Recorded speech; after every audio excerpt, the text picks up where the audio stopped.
በሀገረ ናይጄሪያ የናጠጡ ሀብታም የሆኑት አቶ ዊሊያምስ እርጅና እየተጫጫናቸው በወደቁና የሰዎች እርዳታ በሚያስፈልጋቸው ጊዜ ማነው ከኔ ጎን የሚቀር ብቸኛ ወዳጄ የሚለውን ለማወቅ ፈልገው ጠበቃቸውንና የግል ዶክተራቸውን አስጠርተው ጉዳዩን ተመካክረውበት እንደታመሙ ሆነው ይተኙና እያንዳንዱን የቤተሰቡን እንቅስቃሴ ይከታተላሉ።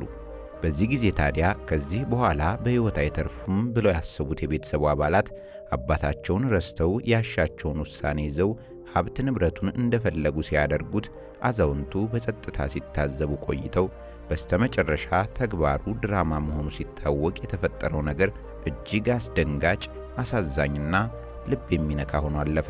ቻናላችንን ሰብስክራይብ በማድረግ የደውሏን ምልክት በመጫን በየቀኑ የምንለቃቸውን አዝናኝና አስገራሚ ቪዲዮዎችን መመልከት ትችላላችሁ። ወደ ዛሬ ቪዲዮ አለፍኩ።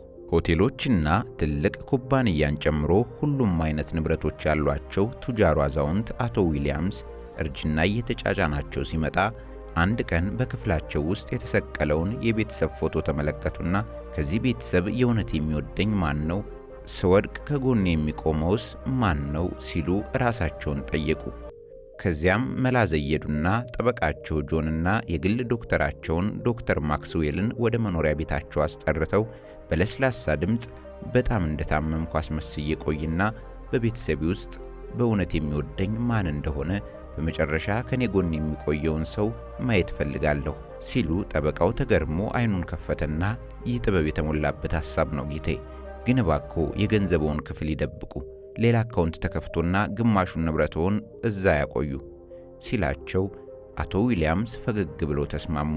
ዶክተሩም ጭንቅላቱን እየነቀነቀ መልካም ካሉ እንግዲህ ካንሰር እንዳለቦትና ለመኖር 6 ወር ብቻ እንደቀሩት ለቤተሰቦ ነግራቸዋለሁ ሲል ሐሳቡን አጸደቁለትና እቅዱ በዚህ መንገድ ተጀመረ። በማግስቱ ጠዋት አቶ ዊሊያምስ እያሳሉ አልጋው ላይ አረፈዱና ወደ ውጭ መውጣት በደንብ መመገብ አቁመው ደካማ መስለው ማቃሰት ሲቀጥሉ ሚስታቸው አጋታና ልጆቹ የመጀመሪያ ልጅ ፍራንክ፣ ሁለተኛው ዴቪድ፣ ሶስተኛና አራተኛ ሴት ልጆቹ ሲንቲያና ሮዝ ሁሉም ተጨነቁና ዶክተሩን አስጠሩትና ዶክተር ማክስዌል መጥቶ ይመረምራቸው ጀመር። የደም ናሙናዎችን ወስዶ ማስታገሻዎችን አዞ ሄደና ከሰዓት በኋላ ተመልሶ በመምጣት በሐዘን ፊት እየተመለከታቸው አዝናለሁ፣ አባታችሁ የመጨረሻ ደረጃ ካንሰር ታማሚ ነው፣ ከ6 ወር በኋላ ላይኖር ይችላል ሲል ሁሉም ሲደነግጡ ምን ብላ ሮዝ ጮኸች። ባለቤታቸው አጋታ እጇን በደረቷ ላይ አድርጋ በዝግታ ተቀመጠችና በመጀመሪያዎቹ ጥቂት ቀናት ውስጥ መላው ቤተሰብ እንክብካቤ እያደረጉላቸው ከጎኑ ተቀምጠው አሳለፉና ከአንድ ሳምንት በኋላ ነገሮች መለወጥ አመጡ። ሚስትየው አጋታ ሲሰቃይ ማየት አልችልም ብላ ወደ ክፍሉ መምጣት ስታቆም ሲንቲያ ለረጅም ጊዜ ለመቆየት በጣም ስራ የበዛባት እንደሆነች ስትናገር፣ ዴቪድ ለስራ መጓዝ እንዳለበት፣ የበኩር ልጁ ፍራንክ ደግሞ የአባቱ ኩባንያ ላይ በበለጠ ፍላጎት ማሳየት ጀመረ። ከቀናት በኋላ ትልቁ ልጅ ፍራንክ አንዳንድ ወረቀቶችን ይዞ ወደ አባቱ ክፍል ገባና ማረፍ እንዳለብህ አስባለሁ፣ አሁን ኩባንያውን እንድቆጣጠር ፍቀድልኝ ሲላቸው አቶ ዊሊያምስ በጸጥታ ተመለከቱትና ራሳቸውን በአዎንታ ነቀነቁ። ከዚያም ፍራንክ የኩባንያው አዲሱ መሪ ሆኖ በትልልቅ ግብዣዎች ቢሮውን እያጨናነቀ ገንዘብ እንዳሻው እያወጣ አዲስ መኪና ሲገዛ፣ ሲንቲያም ገንዘብ ወስዳ ውድ የሆኑ ዊጎችና ልብሶችን ስትገዛ፣ ሁለተኛው ልጅ ዴቪድ ሶሻል ሚዲያ ከተዋወቃት ወጣት ሴት ጋር በቅንጦት ማሳለፍ ተያያዘ። በዚህ ሰዓት አቶ ዊሊያምስ በየቀኑ ደካማና ህመምተኛ ማስመሰላቸውን ቀጥለው ሳለ ቀኑን ሙሉ ከእሳቸው ጋር የቆየችው የመጨረሻ ልጃቸው ሮዝ ብቻ ሆነች። ሮዝ ምግባቸውን፣ ጽዳታቸውን እየተቆጣጠረች መጽሐፍ እያነበበች በአልጋው አጠገብም መሬት ላይ እየተኛች አባዬ በፍጹም አልተውህም፣ ከጎንህ ሆናለሁ እያለች ታለቅሳለች። አንድ ምሽት ሮዝ ወደ እናቷ አጋታ ሄዳ እማዬ አባዬን ወደ ውጭ ሀገር ወስደን ብናሳክመውስ አለቻት። አጋታ ጭንቅላቷን እየነቀነቀች አይ አይሆንም፣ በጣም ውድ ነው፣ እዚያ ቢሞትስ? ገንዘቡን በከንቱ እናባክናለን ስትል ሐሳቧን ውድቅ አደረገች። ወዲህ ደግሞ ፍራንክ ጓደኞቹን ጋበዘና ብዙም ሳይቆይ እዚህ ያለው ነገር ሁሉ የኔ ይሆናል ሲል በደስታ ሲነግራቸው የሚሰሙት አባት አሁንም እያስመሰሉ በየቀኑ ለስላሳ አልጋው ላይ አቅመ ቢስ ሆነው እያሳሉ ተኝተዋል። አጠገባቸው ያለችውን ልጅ እጅ ይዘው ሮዝ አመሰግናለሁ ልጄ፣ ከእንባ ጋር ፈገግ እያለች ወደ የትኛውም ቦታ ጥዬ አልሄድም አባዬ እያለች አስፈላጊውን እንክብካቤ ሁሉ ማድረጉን ቀጠለች። አንድ ቀን ከሰዓት በኋላ ሮዝ ገላቸውን አጥባ ፎጣውን ለማስጣት ስትወጣ አቶ ዊሊያምስ ወደ ግድግዳው ዞሩና ሕይወቴ በዚህ መንገድ ነው የሚያበቃው ማለት ነው? ሁሉንም ነገር መስዋዕት አድርጌያለሁ፣ ልጆቼ ግን አያዩኝም። ባለቤቴ አጋታ እንኳን ሳትቀር ሕይወቴን፣ ልቤን ሰጥቻቸዋለሁ። አባዬ ዛሬ እንዴት ነህ ብለው እንኳን መጠየቅ አይችሉም። ፈጣሪ ምን አይነት ስህተት ሠራሁ ሲሉ ለራሳቸው በሹክሹክታ እየተናገሩ እንባቸውን ሲያፈሱ ከታችኛው ክፍል ሙዚቃ ጮክ ብሎ ይሰማል። የመጀመሪያ ልጁ ፍራንክ የእንግዳ ማረፊያ ክፍሉን ወደ ድግስ ቀይሮ ወይን እየጠጣ ከጓደኞቹ ጋር ይሳሳቃል። አንድ ቀን ጠዋት ፍራንክ እንደ አለቃ ወደ ኩባንያው ቢሮ ገባና ከቦርዱ አባላት ፊት ቆሞ በኩራት እንደምን አደራችሁ፣ አባቴ በጣም ታሟል፣ ወደዚህ አይመለስም፣ ከዛሬ ጀምሮ ኃላፊው እኔ ነኝ ሲል አንዳንድ ሰራተኞች በትንሹ ሲያጨበጭቡ፣ ሌሎች ደግሞ ምቾት የማይሰማቸው ይመስላሉ። አስከትሎ አቶ ዴፖ የተባሉ ለ28 ዓመታት ከአለቃ ዊሊያምስ ጋር የሰሩ አዛውንት ሰው ተነሱና በአክብሮት አለቃችን እኮ አሁንም በሕይወት አለ፣ ውሳኔያቸውን መጠበቅ አይገባንም ሲሉት ፍራንክ ጠረጴዛውን እያጮኸ በአባቴ ኩባንያ ውስጥ ምን ማድረግ እንዳለብኝ እየነገሩኝ ነው ሲል፣ ሌላዋ ሰራተኛ ወይዘሮ ሊንዳ ቀስ ብላ ቆመችና እኛ ኩባንያው ደህንነቱ የተጠበቀ እንዲሆን ብቻ ነው የምንፈልገው፣ አለቃ እስኪናገር ድረስ እርስዎን የሚደግፍ ቡድን መመስረት ይቻላል ስትል፣ ፍራንክ ወደ የሰው ኃይል አስተዳደሩ ዞርና ሁሉንም አባራቸው፣ ነገ ፊታቸውን ማየት አልፈልግም ሲል፣ በጥቂት ደቂቃዎች ውስጥ የደህንነት ሰዎች ገብተው ሰዎቹን ይዘዋቸው ወጡ። ሚስተር ዴፖ ጭንቅላቱን እየነቀነቀ አንተ እያባረርከኝ ነው? አባትን እንደ ወንድም አገልግየዋለሁ ሲሉ፣ ስለሱ ግድ የለኝም ውጣ ብሎ ፍራንክ ጮኸ። ሁለተኛው ልጅ ዴቪድ የሆነውን ሲሰማ ወደ ቦርዱ ክፍል ሮጦ ገባና ችግር አለብህ እንዴ? ለምን አባዬ እንደሞተ ታስመስላለህ? ሲል ጮኸ። ፍራንክ እኔ ነገሮችን ለማስተካከል እየተዘጋጀሁ ነው ሲለው፣ አይደለም የሰራውን ሁሉ እያበላሸ ነው፣ ወደ ውጭ ሀገር ስለሄድክ ብልህ እንደሆንክ ታስባለህ እንዴ? ብሎ ዴቪድ በድጋሚ ሲጮህ፣ ፍራንክ በንዴት ይህንን እብደትህን አቁም ብሎ ወደ ኋላ ገፋው።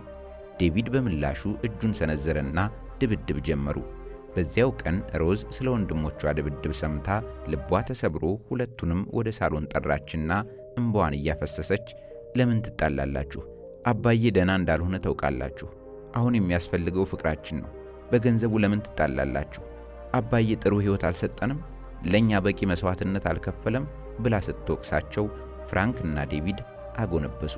የሆነ ነገር ቢደርስበት ፈጣሪ ይቅር አይለንም አለችና እያለቀሰች ወጣች። በዚያ ምሽት ሮዝ አባቷን እየመገበች ሳለ የቤተሰቡ ጠበቃ ጆን ገባና ወንዶች ልጆች ዛሬ ቢሮ ውስጥ ተደባደቡ፣ ፍራንክ ሁሉንም የቀድሞ ሰራተኞች አባረረ፣ ኩባንያው አሁን ደህንነቱ የተጠበቀ አይደለም ሲላቸው አቶ ዊሊያምስ በደካማ ፈገግ ብለው ዝም አሉ። ትንሽ ቆይቶ ወይዘሮ አጋታና ሲንቲያ ያንን መሬት መሸጥ ፈልጋለሁ፣ አትሸጭም፣ እስኪ መጀመሪያ እሱ ይሞት እያሉ ከባድ ውዝግብና ጫጫታ ውስጥ ሲገቡ አቶ ዊሊያምስ ሁሉንም ነገር ሰሙና እጅግ ልባቸው አዘነ። ወዲያው ሮዝ ትኩስ ምግብ ይዛ ወደ ክፍሉ ገባችና አባዬ እባክህ ትንሽ ብላ አለቻቸው። በሐዘን አዩአትና አመሰግናለሁ ልጄ ሮዝ፣ ከኔ ጋር የቆየሽው አንቺ ብቻ ነሽ ሲሏት ከጎናቸው ተቀምጣ አለቀሰች። በሚቀጥለው ቀን ፍራንክ በኩባንያው ውስጥ ሌላ ስብሰባ ጠራና አዲስ ሐሳብ አለኝ፣ የቅንጦትና ፋሽን የሆኑ ልብስ፣ ቦርሳ፣ ሽቶ እንጀምራለን ሲል ነባር ሰራተኛ እጁን አነሳና ግን አለቃ አሁን ያን ያህል ገንዘብ የለንም ሲለው ፍራንክ ብድር እንፈልጋለን አለው። ዴቪድ ስለ አደገኛው ፕሮጀክት ሲሰማ በጣም ተናዶ ቢሮውን ለቆ ወደ ቤቱ ሮጠና አባቱ ክፍል ሲገባ ሮዝ የአባታቸውን እጅ ይዛ አይቶ ይቅርታ ሮዝ፣ ለብቻችን ትንሽ ጊዜ ስጭን አላት። የምትለውን ዝም ብለህ ተናገር ስትለው ዴቪድ አባዬ ፍራንክ ሁሉንም ነገር እያበላሸ ነው ሲላቸው ዴቪድን ተመለከቱትና ምንም ቃል ሳይናገሩ ማውራት እንደከበዳቸው አስመስለው ፊታቸውን አዞሩ።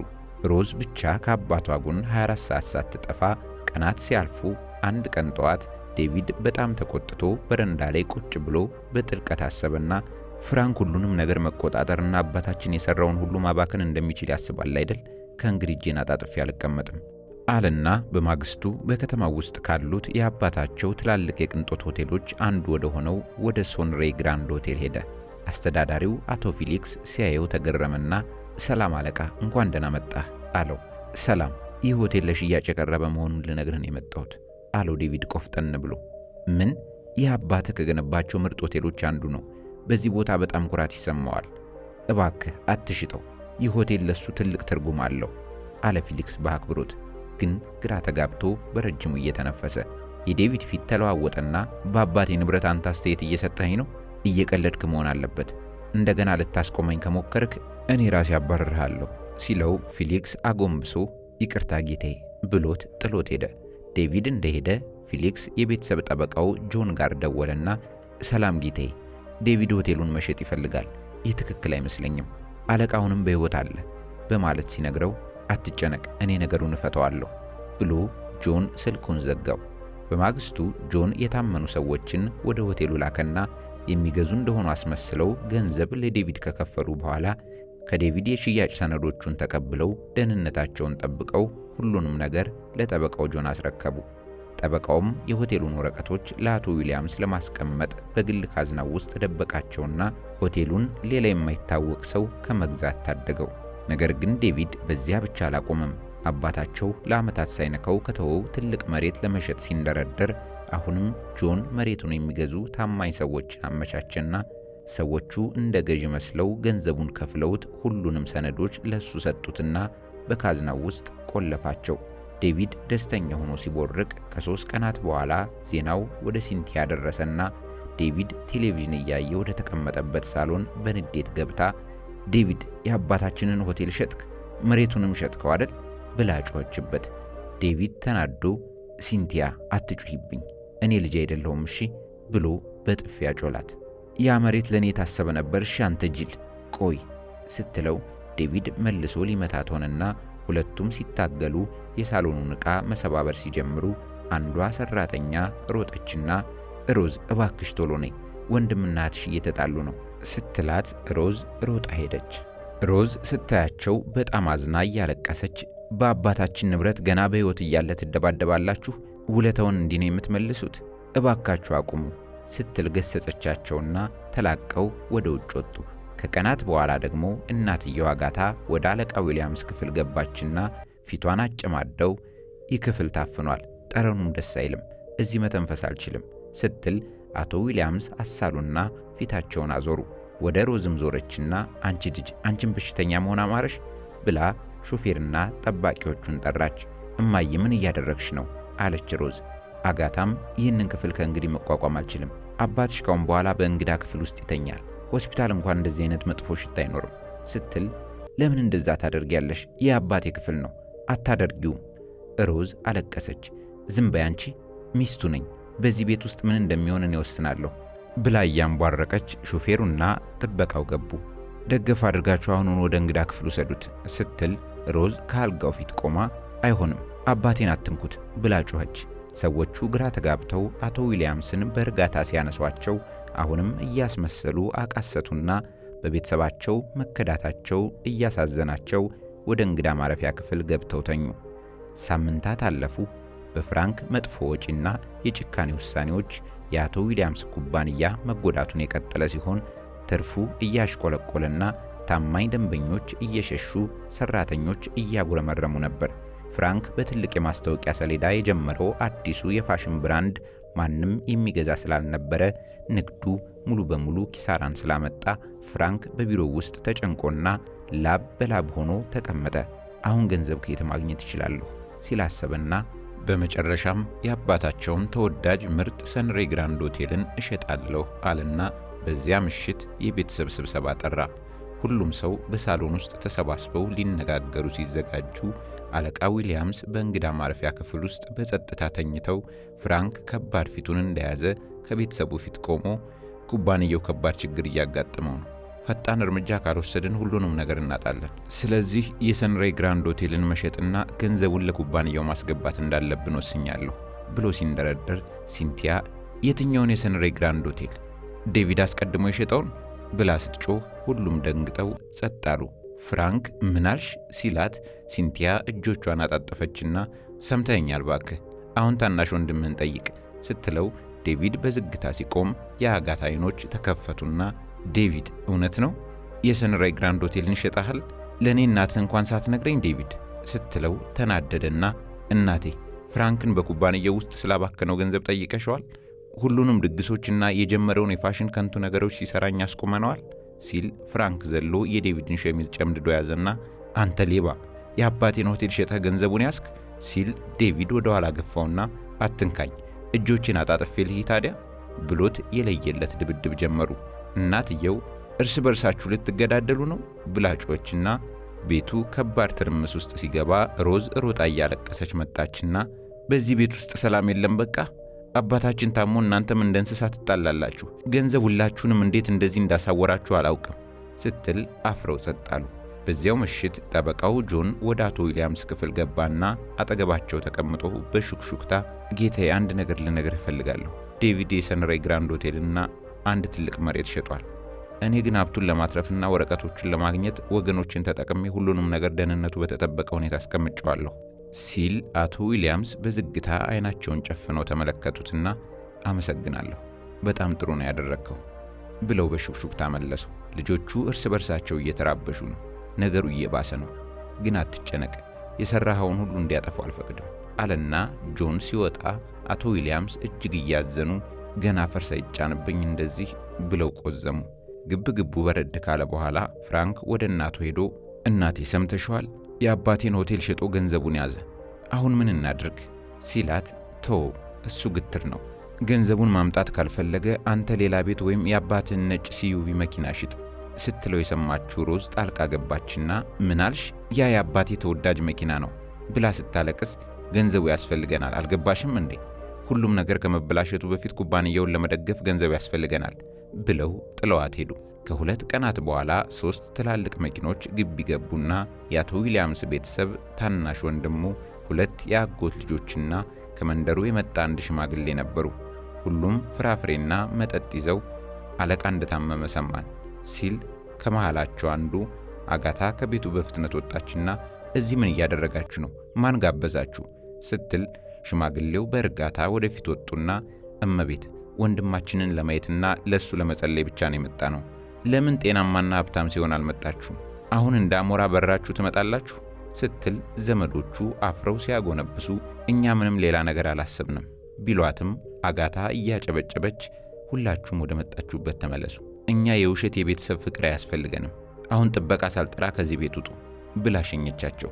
ቤቱ አሁንም ውጥረት ውስጥ ገብቶ ነገር ግን ነገሮች ሊባባሱ የተቃረቡ ሲሆን ዴቪድ በቁጣ ከውጭ ገብቶ እናቱን ጠራና ፍራንክ አባቴ ሌላ ቤትና መኪና እንዲሸጥ ለምን ፈቀድሽለት ሲላት ዴቪድ ትዕዛዙን የሰጠሁት ኩባንያውን ለማዳን ገንዘብ ስለምንፈልግ ነው ወይስ ሰዎች እንዲስቁብን ትፈልጋለህ ስትለው ኩባንያው 10 ቤቶችን ብንሸጥም እንኳን መፍረሱ አይቀርም ሲላት አጋታ ፊቷን አጨማደደችና እንደዚህ አትናገር ታላቅ ወንድም ነው ስትለው ከአባቴ ጋር ለዓመታት የሰሩ ሰዎችን አባረረ። ከዚያም ምንም የማያውቁ ከንቱ ጓደኞቹን መተካት ጀመረ። አሁን የአባቱን ሲዩቪ መኪናና ቤት እንዲሸጥ ትዕዛዝ ሰጥተሽዋል ብሎ ጮኸ። አጋታም ጮክ ብላ አንተ ከሸጥከው ሆቴል ገንዘቡን እንድታመጣ ተነገረ ግን እምቢ አልክ ስትለው እሺ ጊዜው አሁን ይመስለኛል ጠበቃው መጥቶ ያባየን ኑዛዜ ያንብብ ከዚያም ሁሉም የሱ የሆነውን ይውሰድ ይህ ያግባባናል አይደል ሲላት አጋታ ለተወሰነ ጊዜ ጸጥ አለችና ተስማማች። በማግስቱ ከሰዓት 10 ሰዓት ላይ አጋታን ጨምሮ ሁሉም ልጆች ሳሎን ተቀምጠው የቤተሰቡ ጠበቃ አቶ ጆን መዝገብ ይዞ እንደምን ዋላችሁ ብሎ ገባና እሺ የአለቃ ዊሊያምስ ኑዛዜ እንዲነበብ እንደጠየቃችሁ ተነግሮኛል ሲል አዎ ሁሉም ነገር ከመጥፋቱ በፊት መስማማት እንፈልጋለን አለ ዴቪድ በፍጥነት። ጠበቃ ጆን ጉሮሮውን አጽድቶ ሁሉንም እየቃኘ ማህደሩን ከፈተና በሚያሳዝን ሁኔታ አባታችሁ ገና ምንም አይነት ኑዛዜ አልጻፈም አላቸው። ምን? ሲንቲያ ጮኸች። አቶ ጆን ቀጠለና አዎ ከመታመሙ በፊት እሱን ለማድረግ አቅዶ ከኔ ጋር ቀጠሮ አስይዞ ነበር፣ ነገር ግን ከመገናኘታችን በፊት በጣም ደከመ ሲል ፍራንክ በቁጣ ተነስቶ ስለዚህ ምንም አይነት ኑዛዜ የለም እያልከን ነው አለው። ጠበቃ ጆንም ደግሞም ኑዛዜ ቢኖርም እንኳን ተናዛዡ በሕይወት እያለ አይነበብም አላቸው። አጋታ ግራ ስትጋባ አያትና ወይዘሮ አጋታ ንገሪያቸው አሁንም አባታችሁ በሕይወት አለ፣ ጸቡን አቁሙ፣ ንብረቶችን መሸጥ አቁሙ፣ ቤተሰቡን አታፍርሱ ብሎ ምክረ ሐሳቡን ሲያቀርብላቸው ሮዝ ትክክል ነህ ብላ ራሷን ነቀነቀች። ሌሎቹ ሲናደዱ አቶ ዊሊያምስ ሁሉንም ነገር ሲሰሙ ቆይተው ነበርና በእውነት ማን እንደሆኑ አሳዩኝ አሉ። ከቀናት በኋላ ወይዘሮ አጋታ በጣም ጥሩ የሆነ የሌስ ቀሚስና የወርቅ የጆሮ ጌጦች ለብሳ ወደ አንዲት ሀብታም ጓደኛዋ ወደ ሆነችው ማርጋሬት ቤት ሄደች።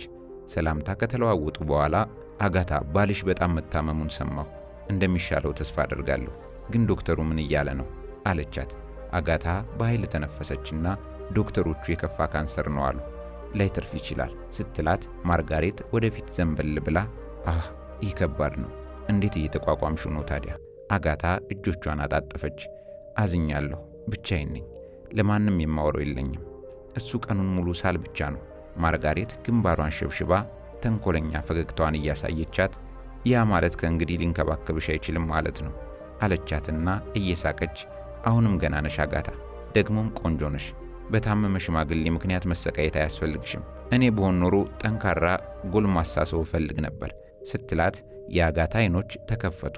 ከሁለት ቀናት በኋላ አጋታ ቤንን የተባለ በ40ዎቹ አጋማሽ ላይ የሚገኝ መልከ መልካም ወንድ በምትሄድበት ስፓ ውስጥ ተዋውቃ ስልክ ቁጥር ተለዋወጡ። ብዙም ሳይቆይ በከተማው ዙሪያ በሚገኙ ሆቴሎች ውስጥ መገናኘት ጀምረው አጋታ ዓለሟን መቅጨት ስትጀምር የታመመውን ባለቤቷን ሙሉ በሙሉ ረስታ ሁሉንም ነገር ለሮዝ ተወችላት። ቀኖቿ አሁን በሳቅ በወይን ጠጅ በሜካፕና ከቤን ጋር በሆቴል ጉብኝት የተሞሉ ሲሆን በዚያም ሳታፍር አንድ ቀን ጠዋት ቤንን ወደ መኖሪያ ቤቷ በማምጣት መላውን ቤተሰብ አስደነገጠች። ሁሉም በሳሎን ውስጥ ተቀምጠው ትንሽ የቆዳ ቦርሳ ይዛ ከእሱ ጋር ገብታ በኩራት ፈገግ እያለች ሁላችሁም አቶ ቤንን ተዋወቁት፣ እሱ አዲሱ የግል ሹፌራችን ነው ስትል ሲንቲያ በሹክሹክታ እናቴ ሹፌር እንዳለን ረሳሹ እንዴ ስትላት በቃሽ ቤን የግል ሹፌሬ ይሆናል፣ ወደምፈልገው ቦታ ይወስደኛል ስትል ፍራንክ ግንባሩን ከስክሶ ቤንን ሲመለከተው አጋታ ግድም ሳይሰጣት ቤን በወንዶች ሰራተኞች በኩል ማደሪያ ክፍል እንዲሰጠው አዘዘች።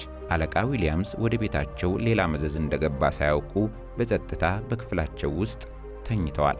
በዚያ ምሽት ሮዝ ብዙም እንቅልፍ ስላልወሰዳት ሌሊት እናቷን ለመፈለግ ወደ ኩሽና ስትሄድ እንግዳ ድምፅ ስለሰማች እሱን ተከትላ ስትሄድ ከቤቱ ጀርባ ካለው የወንዶች ክፍል ሹክሹክታዎችና ሳቆች ስለነበሩ ለማወቅ ጓጉታ በባዶ እግሯ ወደዚያው ስትራመድ ድምፁ እየጠነከረ መጣ። በሩን ገፋ ስታደርገው አጋታ በድንጋጤ ዘላ ስትወጣ ቤን በፍጥነት ሸሚዙን ሲይዝ አይታ ያየችውን ማመን አቅቷት እዚያው ቀዝቅዛ ቆመች። ሮዝ ድምጿ በቁጣና በእንባ እየተንቀጠቀጠ እማዬ ይህ ምንድን ነው? አባዬ በዚህ ክፍል ውስጥ ደካማ ሆኖ ተኝቶ አንቺ ብላ ጮኸች። ቤን ሲንተባተብ ሮዝ ውጣ፣ አሁን ከዚህ ቤት ውጣ ብላ ስታንቧርቅበት ሙሉ ልብስ እንኳን ሳይለብስ ጫማዎቹን አዟዙሮ አድርጎ እየሮጠ ወጣ።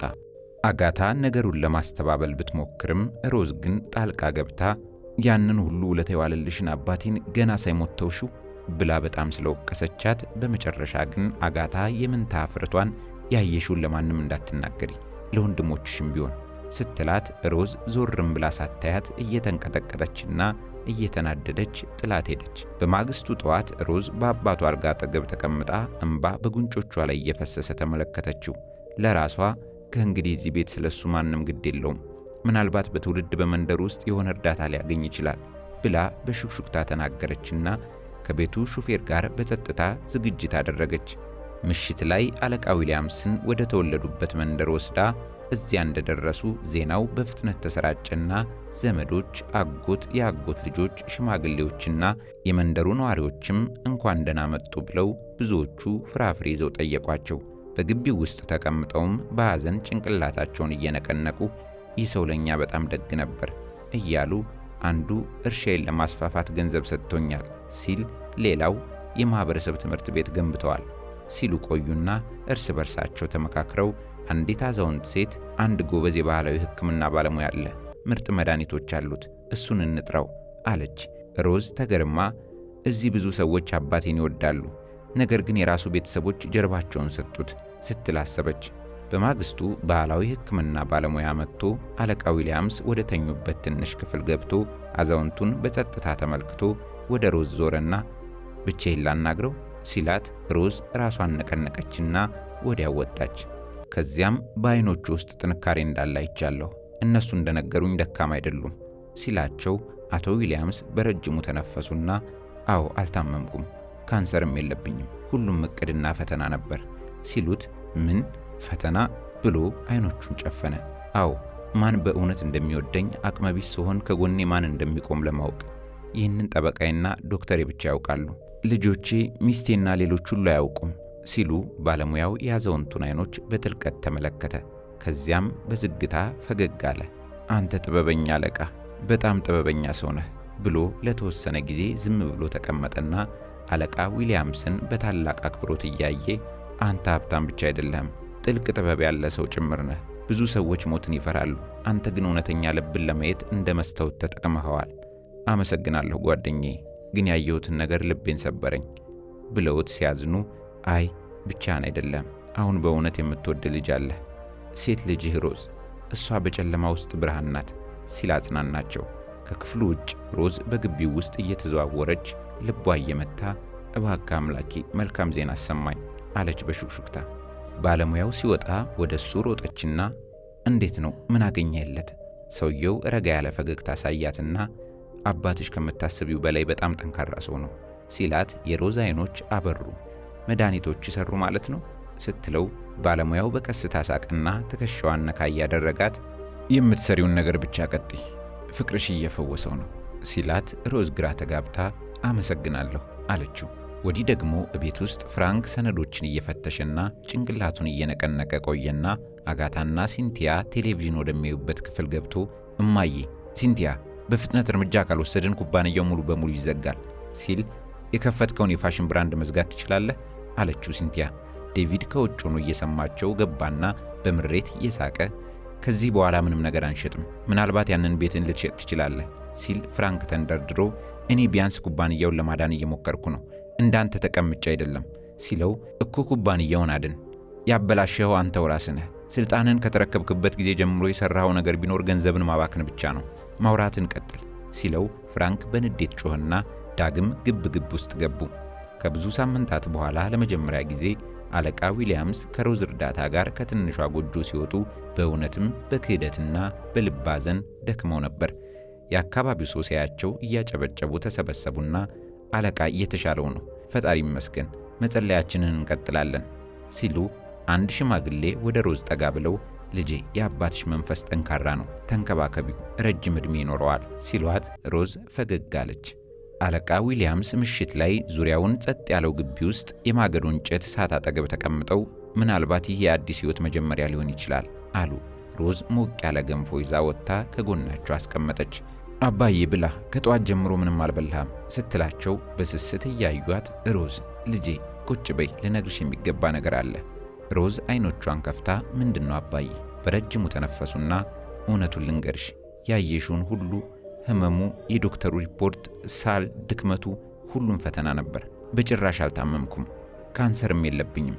ሮዝ ግራ እየተጋባች በረጅሙ ተነፈሰችና አባዬ ምን እያስመሰልክ ነበር ስትላቸው አዎ፣ ምክንያቱም በቤተሰባችን ውስጥ ያሉትን ሰዎች ሁሉ ልብ ማወቅ ስለፈለግኩ ነበር። ገንዘብ መስጠት፣ መራመድ ወይም መቆም ሳልችል ማን በእውነት እንደሚወደኝ ማወቅ ፈልጌ ነበር። እምባዬን ማን እንደሚያብስና ስለ ሀብቶቼ ማን እንደሚዋጋ ማየት ፈልጌ ነበር። ሮዝ በረዷማ አይኖቿን በስፋት ከፍታ እየተመለከተቻቸው ስለዚህ በዚህ ጊዜ የሆነ ሁሉ ውሸት ነው? አቶ ዊሊያምስ በአዎንታ ራሳቸውን ነቀነቁና ከጎኔ የቆምሽው አንቺ ብቻ ነበርሽ አሉ። እምባ ከአይኖቻቸው እየፈሰሰ መገብሽኝ፣ በፍቅር ተንከባከብሽኝ፣ ፈውስ ለማግኘት ተስፋ ሳትቆርጪ ወደዚህ መንደር ሳይቀር አመጣሽኝ። እኔ ግን አልታመምኩም፣ ሁሉንም እያየሁ ነበር እና በአንቺ ኮራለሁ ልጄ ሲሏት ሮዝ አፏን በመዳፏ ሸፍና ከቃላት በላይ ደንግጣ ዝም ብላ ፍጥጣየቻቸውና ውስጧ ደስ እያላት እንባዋ መጣ። ቀጥሎም አለቃ ዊሊያምስ ሽማግሌዎቹንና የቤተሰቡን አባላት በትልቁ ዛፍ ስር እንዲሰባሰቡ ጠየቁና በዚህ ጊዜ ያለ እርዳታ በጥንካሬ ቆሙና ድምፃቸውን ከፍ አድርገው ወገኖቼ፣ የምናዘዘው ነገር አለኝ።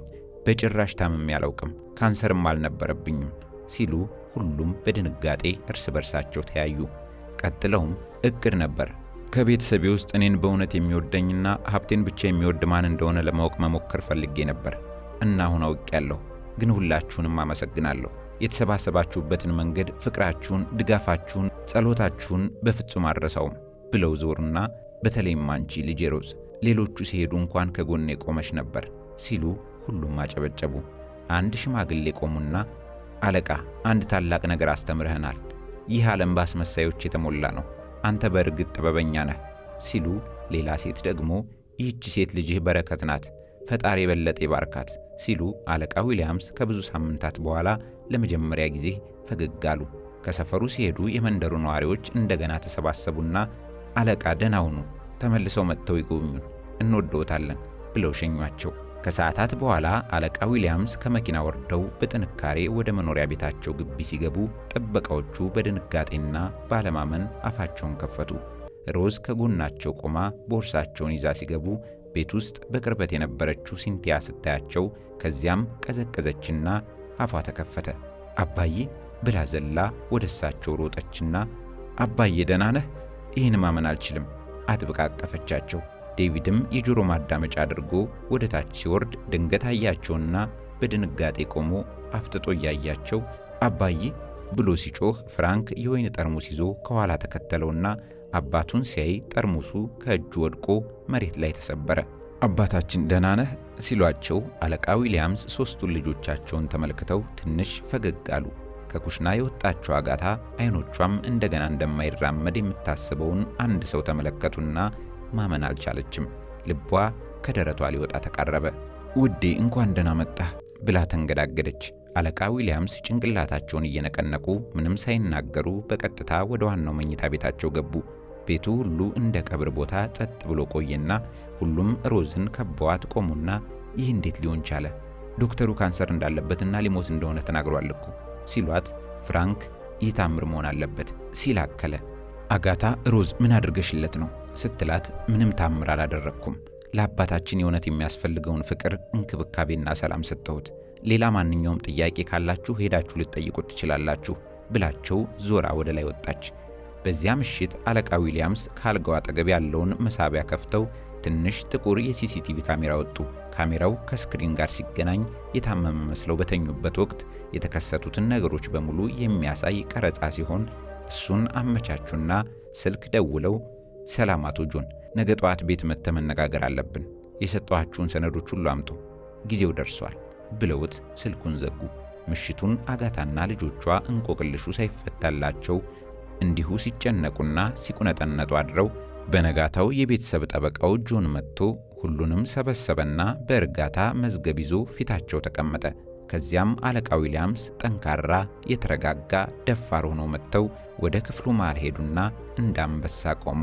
አቶ ዊሊያምስ ሁሉንም ነገር ለአቶ ጆን አስረድቸዋለሁ፣ አሁን ለእናንተ እውነቱን የምነግርበት ጊዜ ነው ብለው ሲጀምሩ ሁሉም ወደ ላይ አይኖቻቸውን ከፍተው ትንፋሽ ይዘው ጠበቁ።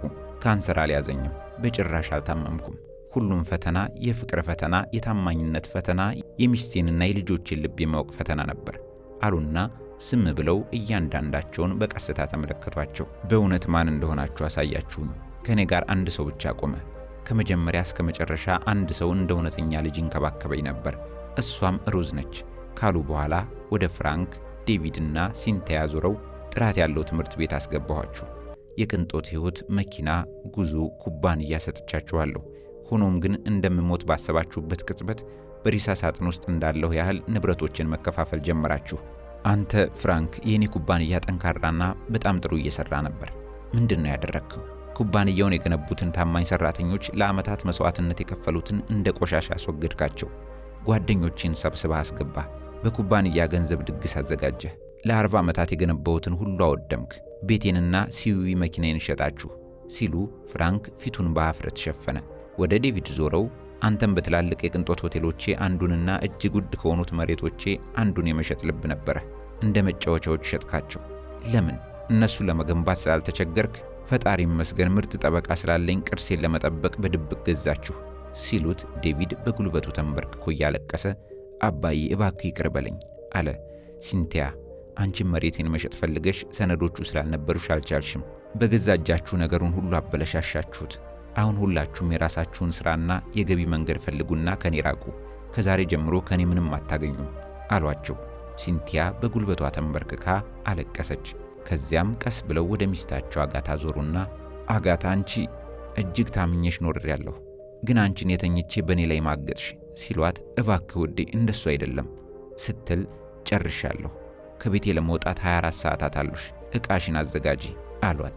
አጋታ መሬት ላይ ወድቃ እያለቀሰች እባክህ እየለመንኩ ነው ይቅርታ አድርግልኝ ስትል ብትማጸንም ጆሮ ዳባ ልበስ ብለው ትተዋት አለፉ።